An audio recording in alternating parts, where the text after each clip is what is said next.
श्री सद्गुरु महाराज की जय। महर्षि में ही अभिनंदन ग्रंथ से अज्ञात पथ की ओर। आपकी स्वीकृति पाकर बड़े प्रेम से उन लोगों ने रसोई तैयार की और थाली में परोसकर आपसे भोजन करने का निवेदन किया। आप भोजन करने के लिए बैठे। 3 या 4 ग्रास ही आपने खाया होगा कि एक मरा पतंगा भोजन में मिल गया। आपने रसोई उठाकर श्वान को खाने के लिए दे दिया। उन कर्मचारियों को इस अयाचित घटना से बड़ा दुख हुआ। उन लोगों ने पुनः विनयपूर्वक चूड़ा दही खाने का आपसे आग्रह किया। अनुरोध सुनकर आपने कहा, परमात्मा की इच्छा नहीं है कि मैं भोजन करूं, इसीलिए आप लोग इसके लिए आग्रह नहीं करें। जहाँ तक सेवा सद्भावना मनुष्य को करनी चाहिए उतनी तो आपने की ही। पुनः उन दोनों ने प्रातःकाल अपने साथ थाना चलने का अनुरोध किया, पर आप तैयार नहीं हुए। कुछ रात रहते ही पुनः आपने प्रस्थान कर दिया। भूख प्यास और थकावट बढ़ रही है और पथिक भी आगे और आगे बढ़ रहा है। पहाड़ी नदी महानंदा मिली। नाव पर चढ़कर पार उतर आए, किंतु जब तहसीलदार साहब ने खेवा मांगा तो आप चुप हो रहे। इनके वेश की विचित्रता देखकर वह उल्टा सीधा बकने लगा। शरीर में धूल लगा ली है और पहलवान बनने चला है। खेवा लाओ। उत्तर में आप और कुछ देर ठहरकर खूब तेजी से भाग चले। तहसीलदार बोला, पागल है, जाने दो। आगे बढ़ते जा रहे हैं पर भूख से प्राण बेचैन हो रहे हैं। सर्वेश्वर की करुणा। एक रसाल वृक्ष के नीचे पका हुआ अमृत फल आम मिल गया और फलाहार करके आप आगे बढ़ते चले गए। कुछ और दूर जाने पर एक साधु मिले। उन्होंने सारी बातें आपसे पूछकर अवगत कर ली। फिर बोले, बच्चे, तुम तो भवानी पुत्र हो, कुछ दान करो। आपने सोचा, मेरे पास तो और कुछ नहीं है, शायद यह छाता लेने की इच्छा साधु को हो रही है। तुरंत ही आपने साधु को छाता दे दिया। फिर साधु बोला, बच्चे, कुछ वस्त्र भी दान करो। कौपिन के सिवाय लपेटी धोती शरीर पर थी। आपने उसे भी उतारकर साधु के आगे फेंक दिया और भाग चले। पीछे से साधु पुकारते ही रह गए कि ए बच्चे, तू नंगा हो गया, अपना वस्त्र वापस ले ले। आपने भागते हुए ही उत्तर दिया, बाबा, जिनका था उनको दे दिया।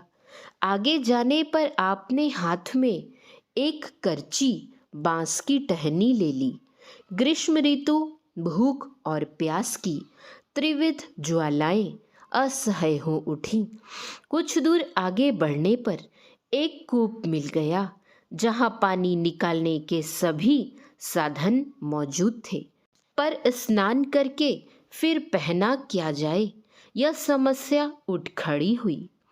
प्रत्युत्पन्न बुद्धि ने तुरंत सूझ दी, कौपिन अधिक चौड़ी है, उसे 2 से 4 बना लो। एक मोटे तरुवर की आड़ में जाकर कौपिन को बीचों बीच फाड़कर 4 बना कूप के निकट आए और इच्छा भर स्नान किया। शरीर को तरावट प्रदान कर भूख और प्यास को भी जलांजलि ही प्रदान की और आगे बढ़ते ही गए। दिन ढल रहा था। गर्मी, भूख, प्यास और श्रांति ने मिलकर आपको विश्राम करने के लिए विवश कर दिया। एक डाक बंगले के कूप के निकट आप बैठ गए। कुछ देर के बाद वहां का चपरासी जल लेने आया। आपने उससे बाल्टी मांगकर स्नान किया। फिर इच्छा भर जल पीकर डाक बंगले के बरामदे पर जा बैठे। चपरासी के आने पर आपने उनसे पूछा, यहाँ कौन ठहरे हैं? चपरासी ने कहा, यहाँ सड़क के ठेकेदार साहब हैं। आपने पुनः चपरासी से कहा, आप मुझे थोड़ी देर बरामदे पर विश्राम करने की अनुमति ठेकेदार साहब से दिलवा दें। चपरासी बोला, अनुमति की आवश्यकता नहीं है, आप शांति से यहाँ विश्राम करें। थके होने के कारण इन्हें नींद आ गई। कुछ देर के बाद नींद खुली और ये उठकर बैठ गए। उसी समय ठेकेदार साहब कमरे से निकलकर बरामदे पर आए। आपको देखते ही स्थिति को समझ लिया।